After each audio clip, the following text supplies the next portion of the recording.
Breaking news. A black man and a white man in the United States do something unheard of in the year 2020. They are seeking understanding through face-to-face conversations. Stay tuned to learn the magic behind their formula, what they believe and why they believe it.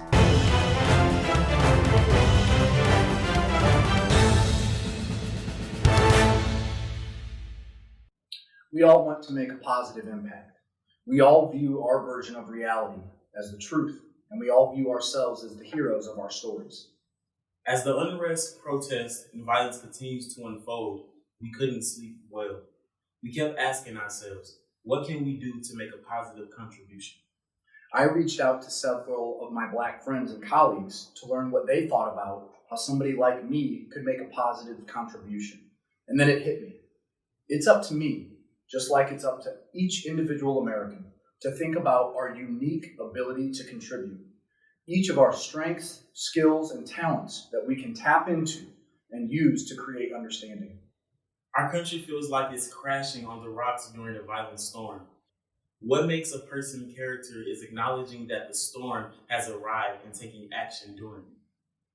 All Americans share common problems, trying to make sense of what we see in the media, trying to disconnect from the media to interrogate and understand our own interpretation of events, trying to determine if we're part of the problem or not, and trying to summon the courage to find the actions that we deem appropriate.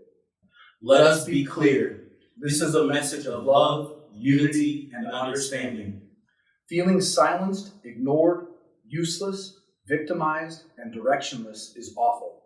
We are stepping into the arena. We are overcoming our fears and anxieties, and we are understanding each other's perspectives and acknowledging that each person has intrinsic value.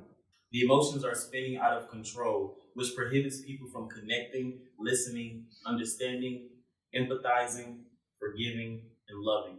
Our racial tensions in the United States are amplified from a lack of interaction, because without interaction, there is no opportunity for trust, understanding, or love to take root. There are many things we are hopeful for and optimistic about, but we want to start with some things that dishearten us. Many people in our communities are complacent. They accept the status quo and don't think things could be better for a greater number of people. Many people choose to stay in a comfortable bubble. Many people are ignorant to the fact that they are in a comfortable bubble. Many people drive BMWs, bitching, moaning, whining about events, about other people, or about broken systems, without taking direct action. We are on the side of understanding, and here's what we believe. We know that absolute empathy is ideal, but partial empathy is what we expect. The best path to partial empathy is through direct, face-to-face, unmediated conversations about difficult topics with others. It's also the most uncomfortable path. We believe in the right to safety and private property. We believe protest is important and is a guaranteed right by the First Amendment. We believe the violence, acts of vandalism, and theft that sometimes accompany protests are like a cancer that eats away at the spirit of the protest. We believe all forms of media, including coverage from large companies down to citizen journalists, magnify the cancer at the neglect of the patient. We believe the most immediately felt changes occur by exerting our influence, voices, and choices as American citizens at the city, county, and state levels. This is where the majority of decisions are made regarding policing and justice that impact our neighborhoods on a daily basis. We believe in courage, vulnerability, choices, responsibility, and freedom. We believe permanent solutions will only come from our communities coming together. Understanding is the starting point. We believe the smallest minority is the individual, and individuals have freedom and responsibility.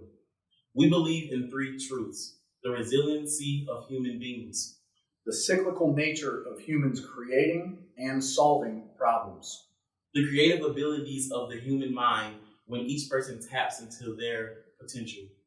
We want to be in the arena of action, striving to do deeds on behalf of a worthy cause, and it is in giving to worthy causes that we receive. We are simply concerned citizens who recognize that many Americans feel underrepresented, ignored, misunderstood, and silenced. The images in the media bring up complex problems, perceptions, and emotions. When solving complex problems, starting with the ideal end in mind is essential. But we already know what that end should look like. We've been given beautiful descriptions of that end, where my children And my children, play hand in hand, judging each other's character. not color. So what can we do?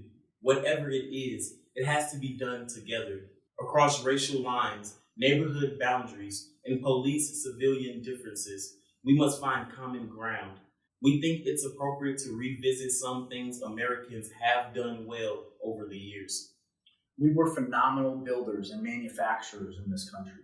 Let's do that again. Let's bring back manufacturing jobs and reinvigorate communities around the mystique of the building process. Let's innovate new products, services, and industries. Let's build financial literacy, relationships building on understanding, and communities that we know and care about one another.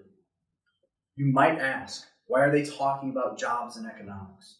Because economic freedom provides personal freedom. It allows each of us to spend our time on the causes and activities that we deem worthy. Let's have the courage to use crisis as opportunities to build better systems that serve everyone. Let's recommit to scientific and technological innovations and spread the opportunity to innovate to all communities. Let's take this opportunity to learn more about our fellow Americans' struggles. This is the simplest and the most difficult task to accomplish, and this is where we must start. If we go back to life as usual and the ways we work and entertain ourselves do not change at all, that's an indication that we are giving too little of our time, knowledge, and money to the cause. If our philanthropy does not pinch our calendars, brains, or pocketbooks, our giving is too small. We have more questions than answers because that is what America needs right now. We need to embrace better questions. We need to summon the courage to ask those questions and then listen to other people's answers. We need to seek understanding if we want any improvement. We should individually embody the ethical standard that we expect out of our neighbor, our employer, our police, and our justice system. To do any less is hypocritical. If we do not come together to try to understand one another, we are committing to the eternal recurrence of the same. Understanding is the first and most foundational step to building new businesses, policies, laws, relationships, and communities. And remember, seek to understand first, to be understood second. Love you, brother.